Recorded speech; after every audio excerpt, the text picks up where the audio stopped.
ከዚህ በፊት ገቢ ምርቶችን ስንዴን ጨምሮ ድጎማ ያረግል ለሸማች ስናቀርብ ነበር።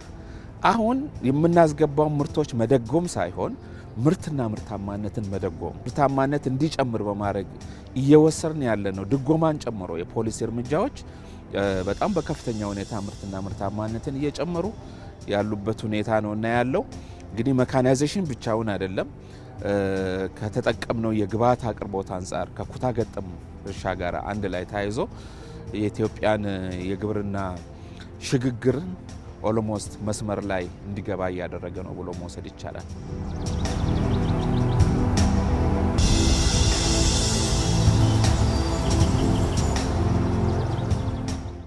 እነዚህን ግቦች ለማሳካት በተካይና የአፋር ክልሎችን አዳርሶ በድርቅ ክፉኛ ተመትቶ የነበረውን የቦረና ምድር በስንዴ መሸፈን እንደሚቻል አሳይቷል። ይህም ከውጪ ከሚገኝ የስንዴ እርዳታ ጥገኝነት መላቀቅ የሚያስችል አቅም መገንባት እንደሚቻል የሚያሳይ ነው።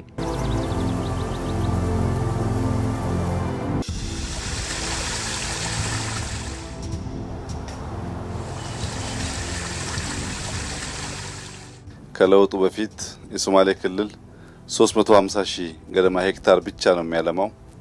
ከለውጥ በኋላ ከ3 እጥፍ በላይ አድጎ አሁን ከ1 ሚሊዮን ሄክታር በላይ እናለማለን፣ ግን በቂ አይደለም።